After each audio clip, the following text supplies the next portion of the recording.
Well, welcome to Food Farm Talk on CFRU 93.3 FM in Guelph, Ontario, Canada, and on podcast on all the major platforms. I'm Paul Smith. I'm one of the hosts of Food Farm Talk. The others are Emily Duncan and Abdul Rahim Abdullah. Today on Food Farm Talk on CFRU, we're talking to Thomas Benjoe. He's president and CEO of FHQ Developments in Saskatchewan, and we're talking about First Nations agriculture. They had a virtual conference back in September on Indigenous Agricultural Innovation. We're broadcasting here from the treaty lands of the Mississauga the Credit First Nation of the Anishinaabe Nation.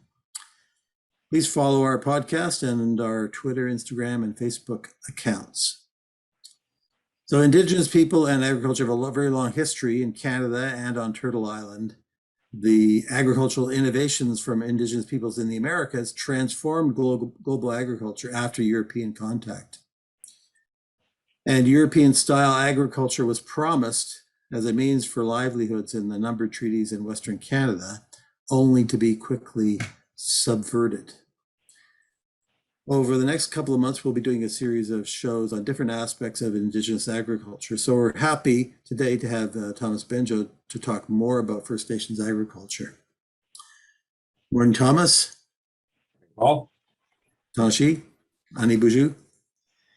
Can you briefly introduce yourself to the audience so listeners can understand something about you and your background? Sure. Well, first of all, thanks for having me on the show.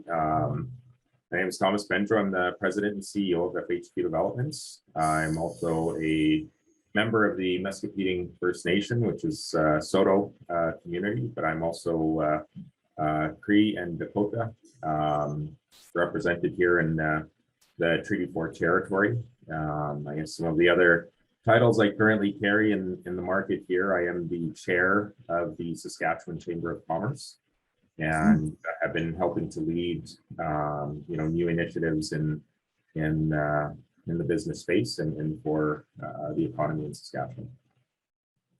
That's great. Good to hear. So many of our listeners are very unfamiliar with tribal councils and First Nations economic development.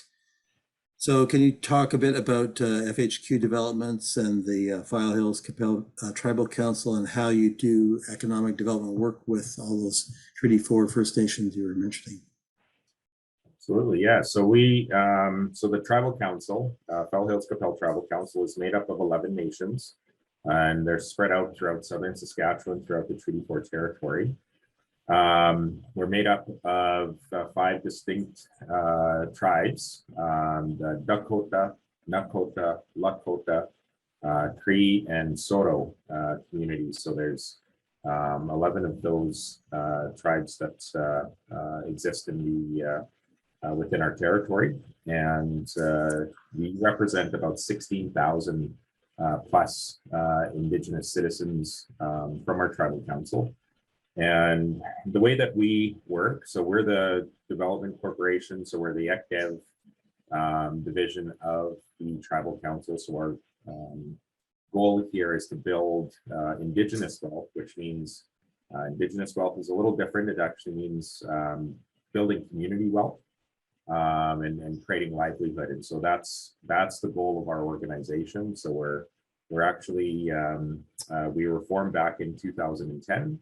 And we have 3 distinct divisions inside of our organization. One is investments and partnerships. That's where we create all of our businesses. We manage our portfolio.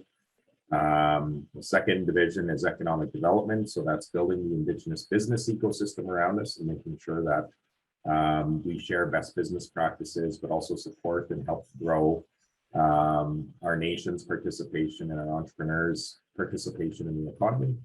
And the third piece is our HR solutions. So it's called Tokata HR Solutions. And so that focuses on growing Indigenous talent, both in our companies and for customers in the market, so that we're keeping track of all the Indigenous professionals that are growing as we grow as a business. And so that makes up our organization. And so we're invested in quite a number of different industries, from mining, oil and gas, hospitality, tech, and now making our way into agriculture. Yeah, very good. Yeah. Yeah, I took a look at your entrepreneur's guide, and I was getting some tips myself from my own little small business too. So it was good. Yeah. So the conference you had back in September, the virtual conference, maybe you can tell us a little bit about what your goals were for that and how you intend to follow up on that. And as I told you before, I think it was a really great event and very timely. So maybe you can tell us a bit more about that and the follow up.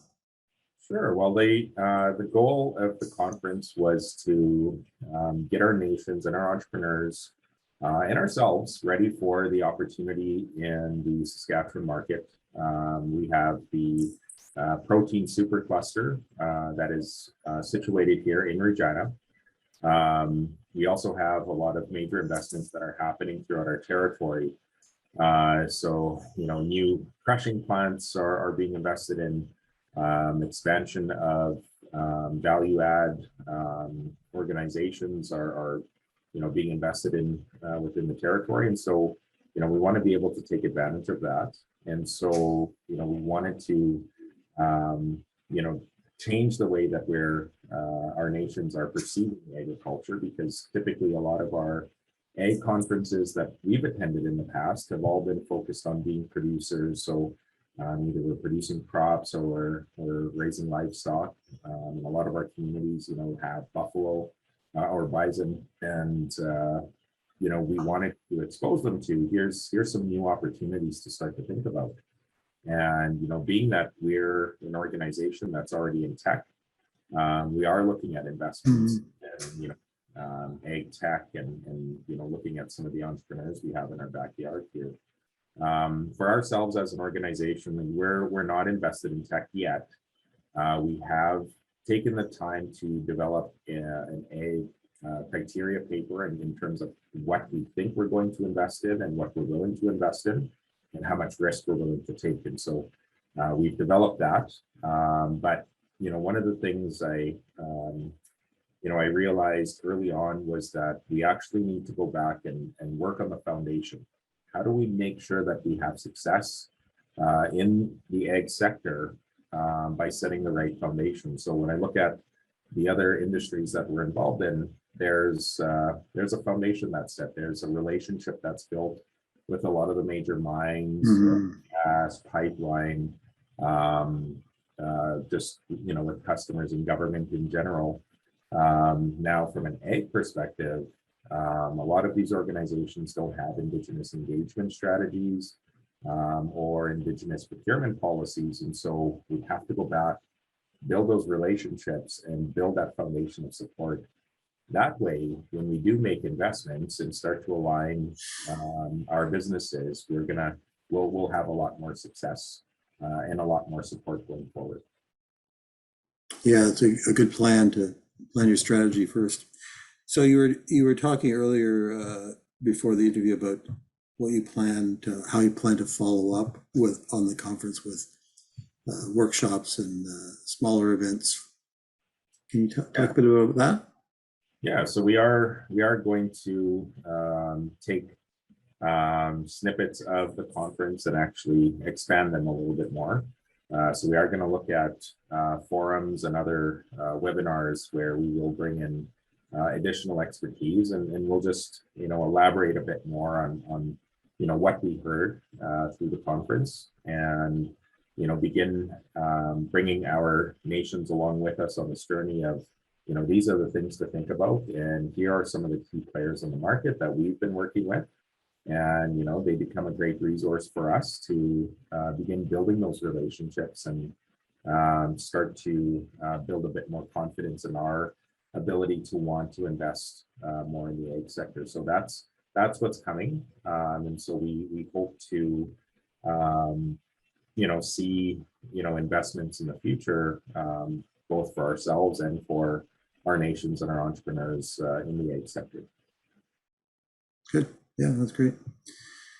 So at your conference, one of the presentations was Chief Cadmus Delorme of Cowslis First Nation, and he laid out that colonial history that denied the First Nations development in agriculture, despite the promises in Treaty 4 and others. So he also laid out somehow those policies still hold First Nations to ag development back. And he talked about some of the successes on his own First Nation and building the crop and livestock businesses there. So maybe you could tell our listeners briefly about some of those constraints and how they've impeded First Nations investment in agriculture and agribusiness. As you say, it's a broader value network and chains, and how you're trying to overcome them, those constraints. Yeah, I think one of the biggest issues we have, if we are looking for investment on reserve, if we're going to leverage the land that we have, obviously Indian Act doesn't allow us to have security based on the land, nor do we have securities in place for if we do purchase any equipment, right? So there are sections of the Indian Act that won't allow, creditors to come and seize assets that are on reserve. And so, there's different things that need to be created in order for that to happen effectively. But in most cases, in terms of, an entrepreneur or an individual farmer that wants to get started in the community, they have to basically cash flow their entire operations, which means, they're not getting the best equipment in the market because they can't get a loan to be able to do that.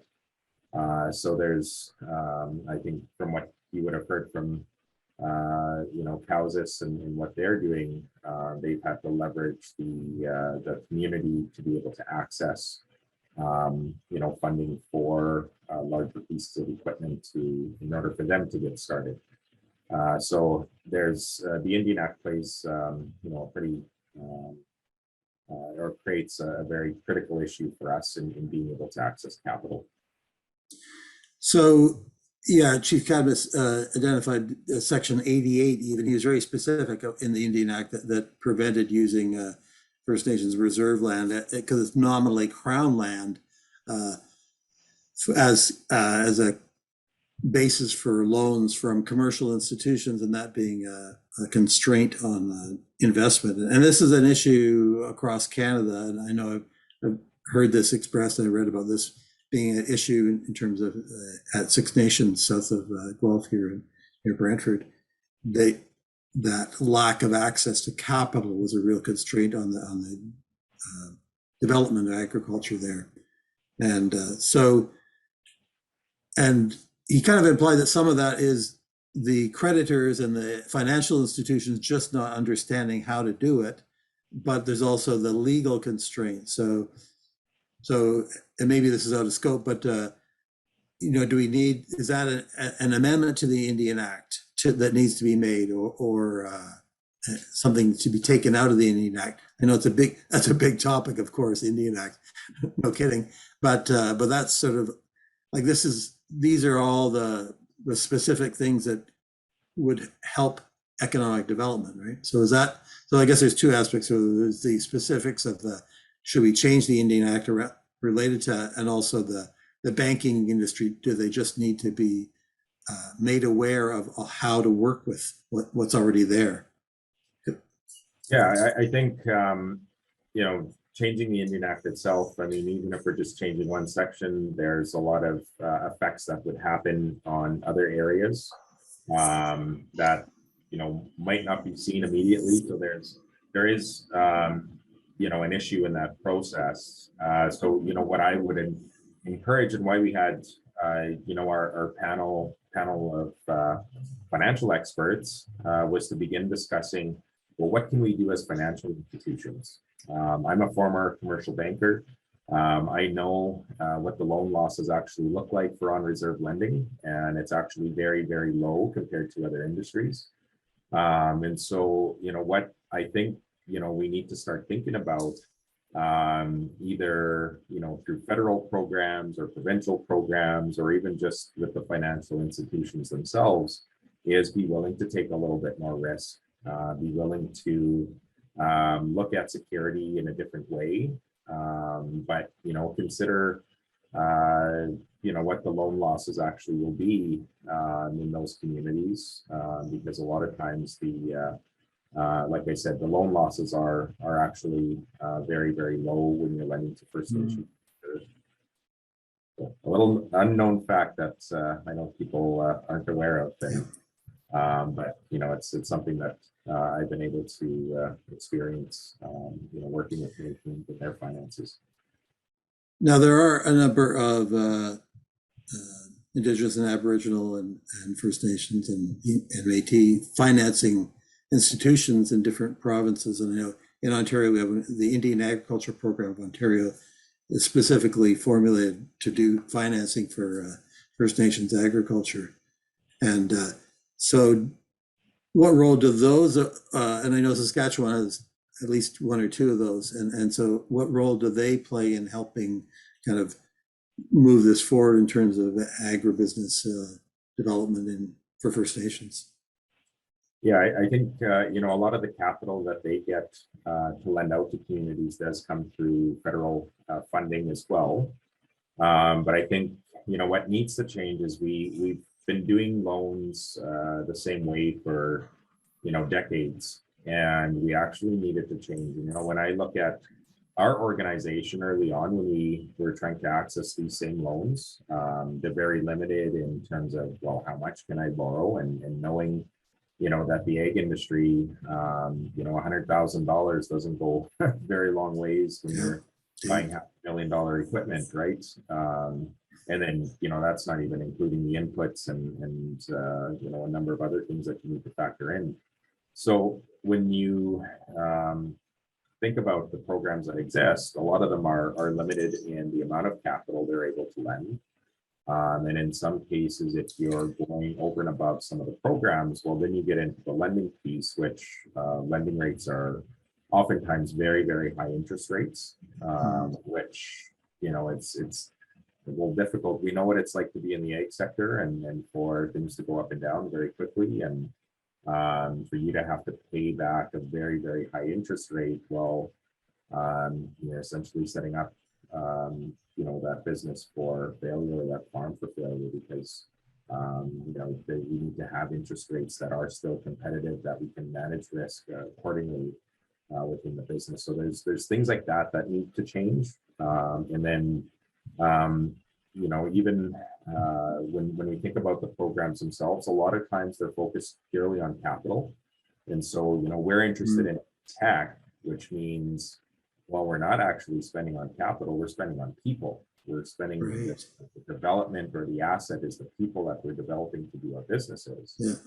I can't go and take a loan and be expected to only spend it on capital, because I'm only going to buy, $10,000 worth of computers, and that's it. Everything else is invested in people and upskilling and making sure that they have the accreditations necessary, and building in the back of the house tech or software to be able to deliver. So there's a lot of things that I think we need to work on changing, and I think having another look at the policy and reinvigorating what that needs to look like going into the future, and thinking about where, as nations, where we're going, we need them to think a little bit more broad, and be willing to take on a little bit more risk on new ventures that don't fit the traditional lending model.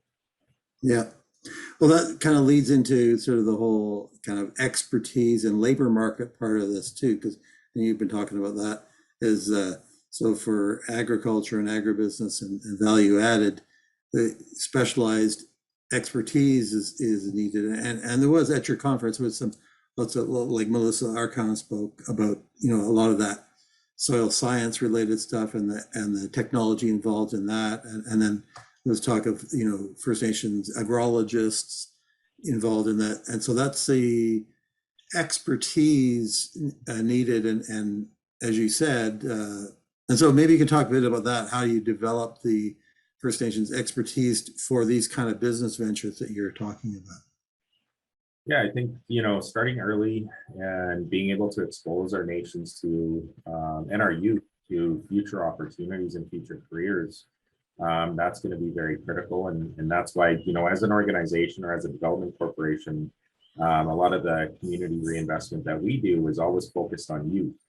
And so how do we get youth aware of opportunities? How do we build brand awareness with them so that they can see careers for themselves with us? How do we get them following what we're doing as an organization?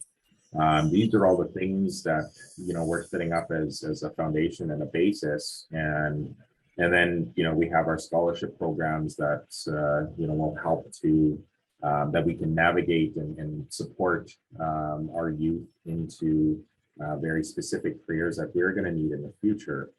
But I think, one of the other things that I know we talk about agriculture, and we're very, very good at doing it as a science. But if you actually have a look at our institutions across Canada, we actually don't teach ag as a business. Now you can go and take a look at every single one of the business schools across Canada, and I haven't found one yet that is specifically focused on agriculture. Now, when I look at my educational background, I went to First Nations University of Canada, and I got a very specialized business background in Indigenous business, Indigenous economic development, and Indigenous governance. So my background is very, very unique. And so if we were to start to distinguish, what do we need to know from an ag perspective, and how do we build programs so that our youth in business can now start becoming, more broader thinking professionals in the ag space. So I think there's some evolution that needs to happen there as well. That we do need to mix perhaps some of the sciences with the business programs and start developing these ag business leaders. And if we could do that for some of our First Nations youth that are going into business programs and see themselves in the ag industry, perfect. That's a great investment that we can make, and will help us create a more competitive market for agriculture. Yeah, that's good. So, following the same kind of train of thought, there is a lot changing with respect to Indigenous people's opportunities in agriculture. The federal Department of Agriculture and Agri-Food Canada has new programs directed to Indigenous peoples, as do some provinces. And then we just, a little while ago, the Farm Management Canada released an analysis of how we need to change things to improve opportunities for First Nations and Métis people in agriculture. And so how do you see those kind of developments? Do you see them as helpful and, or not enough, or I'd just like to hear your perspective? Yeah, well, I think if you look at some of the, recent federal funding that was made available for Indigenous communities or businesses, if you have a look at the reports, they were extremely over subscribed, which means there was a lot more opportunity than there was capital made available to them. Mm-hmm. And I mean, we know the cost of participating in ag, right? And, like I said, a piece of equipment could be $500,000 here. So, how are we making sure that we're investing enough? And how are we ensuring that we're investing in, building capacity and building the foundation for success for those Indigenous businesses that are, getting involved in the ag industry to be more successful. So I think, we need to probably invest a little more, but I think what we need to really understand and what would be helpful to us as, Indigenous communities would be, what are the goals of, the federal programs or even the provincial programs that are going to be created, and how do they align with the ag industry and the opportunities, and how do we make sure that we're aligning the businesses that we're creating with that strategy so that we can be a part of that more direct investment and growth. So I think that's where we need to all get on the same page and really focus how we do that successfully. That's good. Thanks. So maybe we'll finish up with a more general question about what are the kind of developments and trends that you see in the future for development in First Nations agriculture and agribusiness and maybe beyond that to economic development. Well, I can speak to our territory here and, the relationships that we're building with a lot of the larger players in the markets and the AGTs, the Viteras, building those relationships with those organizations help to give us a better sense of what some of their needs may be in the future and how we're able to be a part of the value chain of what they do as an organization. The way that we view investment here is, we make these little investments in businesses so that we can leverage that and take the profits from those businesses and invest into something larger. And so, we keep leveraging and reinvesting our capital into other ventures so that we can, eventually build much larger businesses.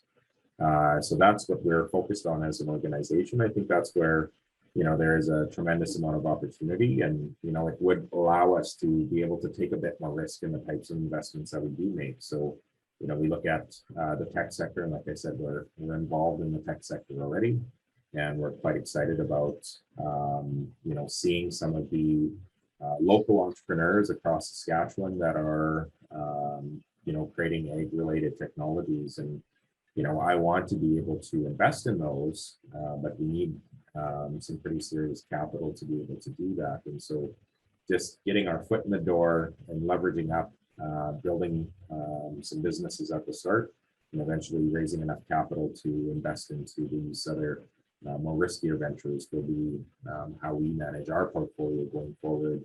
And with all of this experience that we're building as a development corporation, we'll share in those best practices, we'll share through the forums, share through the webinars, and make sure that we're bringing other nations on the journey with us and making sure that they don't have to go through some of the tough learnings that we're gonna be through.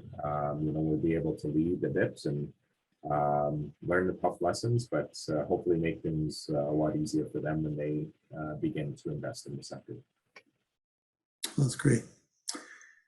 Well, we'll wrap it up there, and I really want to thank you, Thomas, for coming on the show today. Miigwech, hey, for being part of this and helping us share the great work you did on the conference, and for your people in Saskatchewan. It's great. Yeah, thanks, Paul, and thanks for allowing me to share what we're learning. And this is always evolving, so always excited to share. And I know, a year from now, and 3 and 5 years from now, this strategy will continue to evolve, and hopefully we're back at some point in time telling you all about the new businesses. Yeah, successes. Yeah. Yeah. So thanks to all the listeners on CFRU 93.3 FM in Guelph and on podcast. Check out the links in our show notes for some more information on what Thomas has been talking about, and also on our social media feeds. So please tune in again for another episode of Food Farm Talk.